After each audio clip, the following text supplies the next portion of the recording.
क्या हुआ जब अचानक से अयोध्या में रामलीला की मूर्ति स्थापना के दौरान साक्षात हनुमान जी हुए प्रकट। यह नज़ारा देख वहां खड़े सभी लोग धन्य धन्य हो गए, सभी के रोंगटे खड़े हो गए। आज की वीडियो में एक बहुत बड़े चमत्कार की जानकारी आपको देने वाले हैं जो हाल ही में अयोध्या राम मंदिर में हुआ है। दोस्तों, आगे बढ़ने से पहले अगर आप एक सच्चे राम भक्त हैं तो वीडियो को लाइक करके कमेंट बॉक्स में जय श्री राम जरूर लिखें। दोस्तों, ऐसा कहा जाता है जहां पर भी राम कथा होती है वहां पर जो सबसे पहले आते हैं और कथा समाप्त होने के बाद सबसे अंत में जाते हैं वह हमारे प्रिय हनुमान जी होते हैं। यानी कि जब भी और जहां भी प्रभु श्री राम से जुड़ा कोई भी कार्यक्रम होता है वहां हनुमान जी जरूर होते हैं। अब आने वाली 22 जनवरी को इस देश का सबसे बड़ा दिन आने वाला है जहां वर्षों का संघर्ष रंग लाने वाला है और हमारे कार सेवकों का बलिदान हमें भव्य राम मंदिर के रूप में हमें देखने को मिल रहा है। ऐसे में आगामी 22 जनवरी को होने वाले प्राण प्रतिष्ठा से पहले अयोध्या में कई सारे चमत्कार देखने को मिल रहे हैं। लेकिन अब जब इतना बड़ा प्राण प्रतिष्ठा का समारोह अयोध्या में होने जा रहा है तो इस बात की तो गारंटी है कि किसी न किसी रूप में हनुमान जी वहां पर जरूर मौजूद होंगे और वह एक बड़ा चमत्कार अब अचानक से अयोध्या में देखने को मिला है। 22 जनवरी को होने वाले प्राण प्रतिष्ठा कार्यक्रम से पहले अयोध्या में 7 दिन के वैदिक अनुष्ठान शुरू हो गए हैं। जैसे जैसे प्राण प्रतिष्ठा का दिन नजदीक आ रहा है राम भक्तों का उत्सुकता बढ़ रहा है। करीब 500 साल बाद रामलला का गृह प्रवेश हुआ है। भारी सुरक्षा के बीच मूर्ति मंदिर परिसर में लाई गई हनुमानगढ़ी के सामने सैकड़ों श्रद्धालु वाली सड़क के दोनों तरफ खड़े रहे। भारी पुलिस बल और दर्जनों गाड़ियां मूर्ति वाले ट्रक के साथ चलती रही है। मौके पर मौजूद श्रद्धालु इस मौके पर खो गए। जैसे ही मूर्ति को राम मंदिर में लाया गया सब लोग एक स्वर में और में घर पहुंच गए, राम का जय घोष करने लगे। रमा की मूर्ति को गर्भगृह में स्थापित किए जाने की प्रक्रिया चालू है। उसे मंदिर परिसर के अंदर लाया गया जिसका वजन 150 से 200 किलो है। रामलला की मूर्ति को गर्भगृह में बने आसन पर रख दिया गया। कार्य करने मुक्ति को आसन पर खड़ा किया। इस प्रक्रिया में 4 घंटे लगे। लेकिन इस पूरी प्रक्रिया के दौरान एक सबसे बड़ा चमत्कार यह देखा कि जब कार्यशाला से राम मंदिर में ट्रक के माध्यम से रामलला की मूर्ति लाई जा रही थी पूरे मार्ग में ट्रक के साथ साथ एक बंदर चलता हुआ दिखाई दिया गया। जिस जिस दिशा में ट्रक जाता था वह बंदर भी उसी दिशा में साथ चलता रहता था। सभी भक्त यह अपनी आंखों से देख रहे थे और उसे बंदर को साक्षात हनुमान जी का अवतार मान रहे थे। जय श्री राम जय हनुमान की जयकारा लगा रहे थे। और जब ट्रेन की सहायता से राम मंदिर परिसर में रामलला की मूर्ति को उतारा गया है तो गौरतलब बात यह है कि वह बंदर उसे समय भी वहां पर मौजूद था। और जब सभी मजदूरों की सहायता से मूर्ति को गर्भगृह के अंदर खड़ा किया जा रहा था तो वह बंदर रामलला उसमें मूर्ति को ऐसे में रहा था मानो साक्षात श्री हनुमान वहां उपस्थित हो। ऐसा कहा जा रहा है मंदिर में पहली बार रामलाल की मूर्ति स्थापित करने के पश्चात वह बंदर अचानक हमें कहीं अंतर ध्यान हो गया। इसी चमत्कार पर सभी राम भक्त कमेंट बॉक्स में जय श्री राम जय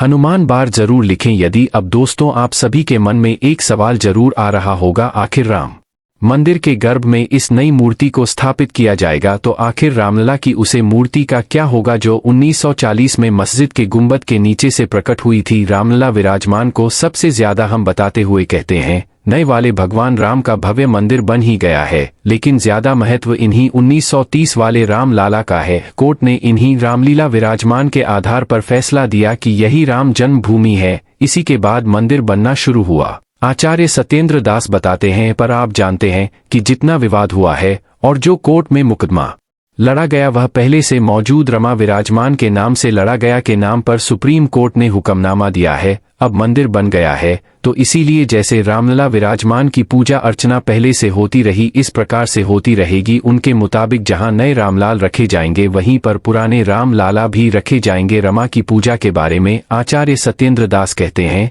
सभी संप्रदाय अपनी पद्धति के हित साहब से रामलला विराजमान की पूजा अर्चना करते हैं। 16 मंत्रों से एक एक वस्तु को भगवान को समर्पित किया जाता है। राम के साथ भारत लक्ष्मण और शत्रुघ्न सभी भाइयों की पूजा होती आई है। अब जो भव्य मंदिर बना है उसी में इनकी स्थापना होगी। ध्यान में रामलला का स्नान पूजन उज्जैन के शंकर से होगा। यह शंकर लेकर श्री महाकालेश्वर मंदिर के मुख्य पुजारी बम बम घनश्याम शर्मा गुरुवार शाम अयोध्या के लिए रवाना हुए। विशेष राम रक्त से अयोध्या के लिए निकले हैं। लेकिन 22 जनवरी को प्रभु राम अपने भव्य महल में विराजमान होंगे। लेकिन प्रभु राम के आने से 5 दिन पहले से ही प्राण प्रतिष्ठा की पूजा अर्चना शुरू हो गई है। लेकिन प्रभु राम के भव्य महल में पहुंचने से पहले राम मंदिर परिसर में एक और अन्य बड़ा चमत्कार देखने को मिला है, जिससे काफी शुभ संकेत माना जा रहा है। दरअसल एक मोर और मोरनी का जोड़ा देखा गया है, जिसका वीडियो भी सोशल मीडिया पर जमकर वायरल हो रहा है। परिसर में मोर और मोरनी का जोरदार रामलला के विराजमान होने से पहले देखा जाना दुर्लभ संयोग माना जा रहा है। धर्म की जानकारी इस शुभ समाचार बता रहे हैं। राम मंदिर प्राण प्रतिष्ठा के लिए एक तरफ जहां राम मंदिर परिसर तैयार हो रहा है, वहीं भगवान श्री राम का विग्रह आज परिसर पहुंच रहा है। आम तैयारी के बीच राम मंदिर परिसर में मर नहीं का जोड़ा कुतूहल का विषय बना हुआ है। विग्रह के पहले मर नहीं का जोड़ा परिसर में पहुंचने को लेकर शुभ माना जा रहा है। श्री राम जन्मभूमि पर नवनिर्मित दिव्याभाव गर्भागृह में भाइयों सहित श्री राम लला सरकार के विराजमान होने से पूर्व राष्ट्रीय पक्षी मोर और मोरनी की युगल जोड़ी का दिखाना संपूर्ण सनातनियों के लिए ही नहीं बल्कि उन सभी के लिए अत्यंत सुख सिद्ध होगा जिनके हृदय में श्री राम लला सरकार की प्राण प्रतिष्ठा महोत्सव की प्रसन्नता व्याप्त है। भारतीय सनातन संस्कृति और इतिहास के पन्ने पलटते रहे और बार बार राम जन्मभूमि स्थान पर विध्वंस और निर्माण के साथ साथ राम की मूर्तियां भी बनती और बदलती रही। राम जन्मभूमि मंदिर में राम की मूर्ति की कहानी बड़ी दिलचस्प है। आपको जानकर हैरानी होगी कि मंदिर में स्थापित हो रही रामलला की यह मूर्ति अयोध्या में राम जन्म स्थान पर स्थापित होने वाली चौथी मूर्ति होगी। आप जरूर जानना चाहेंगे कि रामलाल की बाकी की 3 मूर्तियों का इतिहास क्या है।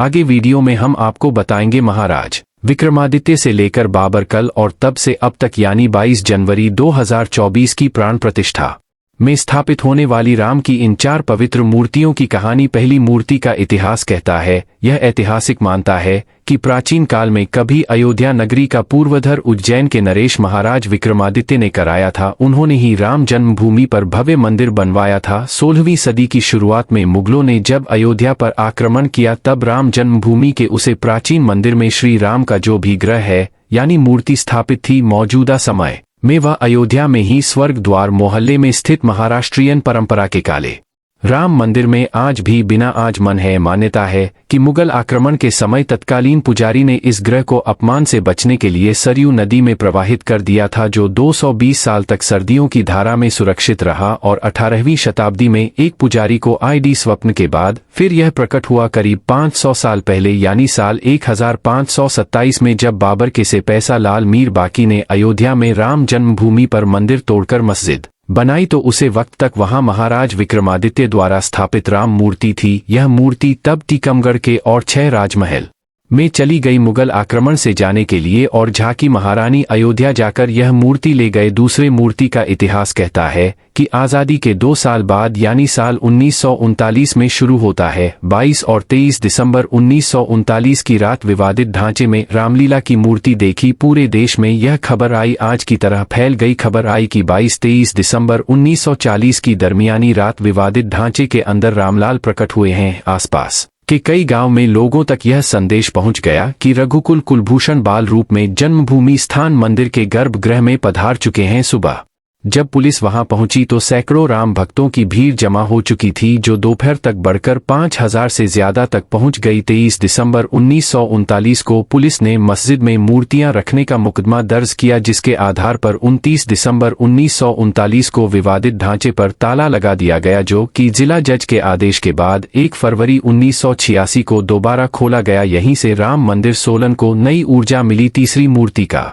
इतिहास कहता है, वरिष्ठ पत्रकार हेमंत शर्मा जो बाबरी विध्वंस के दिन खुद उसे जगह मौजूद थे, अपनी किताब युद्ध में अयोध्या में लिखते हैं, दिसंबर 1992 को कर सेवा के लिए अयोध्या में जुटी भीड़ अचानक बाबरी ढांचे को तोड़ने में जुट गई। 3:45 बजते बजते विवादित घंटे का बाय गुंबद गिर गया। बीच का मुख्य गुणवत्ता 4:40 पर नीचे आया। ढांचा गिरते ही कर सेवकों की पूरी ताकतमल को समतल बनाने में लग गई ताकि वहां फिर से रामलाल को जल्दी से जल्दी स्थापित किया जा सके। कर सेवकों ने ढांचे का मालवा पीछे खाई में गिराया और जमीन को समतल करने के काम में लग गए। आनन फानन में अयोध्या के राजा ने अपने घर से रमा की मूर्तियां भिजवाई, जो उनकी दादी ने इसी काम के लिए अपने घर में एक अस्थायी मंदिर बनवाकर उसमें रखी थी।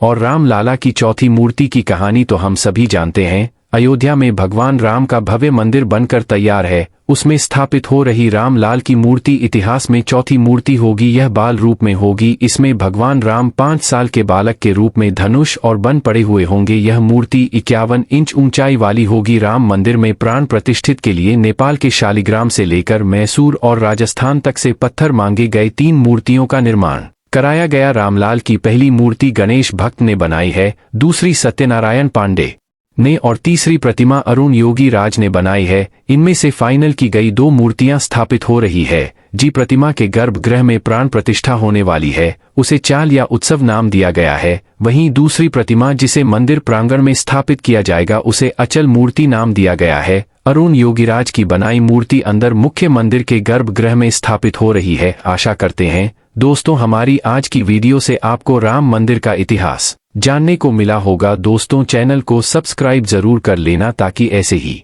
वीडियो आप तक जल्द से जल्द पहुंचे और सच्चे दिल से कमेंट बॉक्स में जरूर लिखना जय श्री राम। धन्यवाद।